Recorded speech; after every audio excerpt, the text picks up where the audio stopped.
Iran আমেরিকার ৪৭ বছর নিষেধাজ্ঞার কবলে পড়ে কতটুকু শক্তি অর্জন করেছে প্রেক্ষাপট বুঝতে হবে। ১৯৭৯ সালের ইরানি বিপ্লবের পর থেকে যুক্তরাষ্ট্রসহ পশ্চিমা দেশগুলোর নিষেধাজ্ঞা শুরু হয়।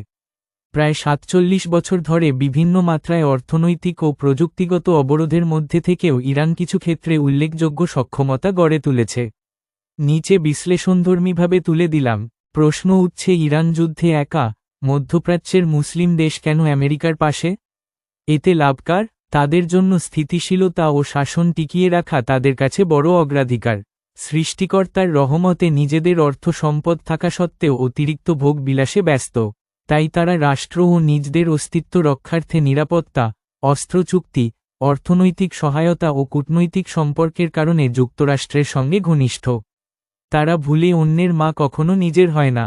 সেজন্য মধ্যপ্রাচ্যের বেশিরভাগ দেশগুলো যেগুলোতে বিশেষ করে রাজতন্ত্র আছে সেগুলোতে বেশিরভাগ দক্ষ বা নিয়মিত নিজস্ব কোন সেনাবাহিনী নেই। ফলে দেশগুলো বেশিরভাগ সামাজিক, রাজনৈতিক, অর্থনৈতিকভাবে যুক্তরাষ্ট্রসহ বিশ্বের অন্যান্য দেশগুলোর উপর নির্ভরশীল হয়ে পড়েছে।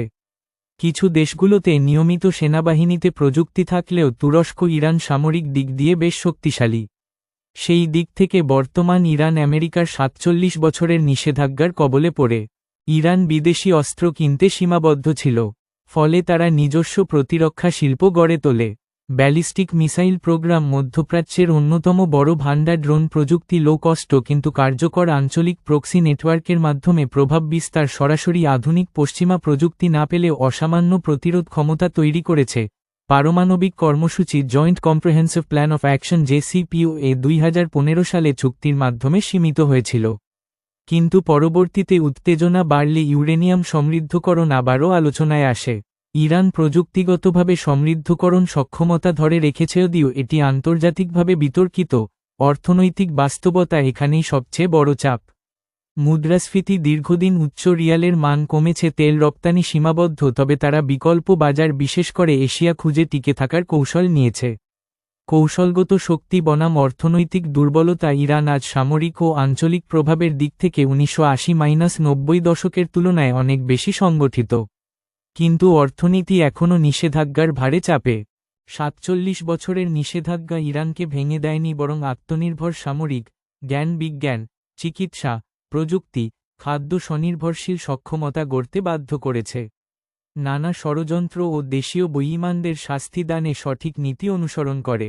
তাদের জাতীয় ঐক্যে দেশপ্রেম অন্য কোন মুসলিম রাষ্ট্রে দেখা যায় না। নিষেধাজ্ঞা সত্ত্বেও দিন দিন ইরানের সার্বিক সক্ষমতা আমেরিকা, ইসরায়েল সহ পশ্চিমদের মধ্যপ্রাচ্যে শক্তির ভারসাম্য রক্ষার্থে প্রচণ্ড ভাবিয়ে তোলে। ইরান আমেরিকার এই মনোভাবের পরিপ্রেক্ষিতে সর্বদা নিজেকে প্রস্তুত করতে মরিয়া। তদাপরি গত ২৮ ফেব্রুয়ারি শনিবার আমেরিকা ও ইসরায়েলের যৌথ হামলার শিকার হলে ইরান মধ্যপ্রাচ্যের যে সকল মুসলিম দেশে মার্কিন সামরিক ঘাঁটি আছে, সৌদি আরেবিয়া, কাতার, ইউনাইটেড আরব এমিরেটস, বাহরেইন, কুয়েত, সেইগুলোকে লক্ষ্য করে হামলা চালায়, যা আমেরিকা ও ইসরায়েল কল্পনাও করে নাই। যুদ্ধের এই বাস্তবতা ইরানের সঙ্গে সম্ভাব্য সংঘাতে শুধু সামরিক শক্তিই গুরুত্বপূর্ণ নয়। মধ্যপ্রাচ্যের কিছু দেশ যুক্তরাষ্ট্রকে ঘাঁটি ও লজিস্টিক সহায়তাও দিয়ে থাকে। এই ঘাঁটিগুলো থেকে বিমান, নৌবাহিনীর ও সামরিক সরঞ্জাম দ্রুত মোতায়েন করা সম্ভব হয়। ফলে যুদ্ধের কৌশলগত অবস্থান অনেকটাই শক্ত হয়ে যায়। কিন্তু প্রশ্ন হল, এই সংঘাতে শুধু আমেরিকা আর তার মিত্ররাই কি আছে? ইরানের পাশে কি কোনো শক্তি নেই? সেটা নিয়েই কথা বলবো পরবর্তী পর্বে।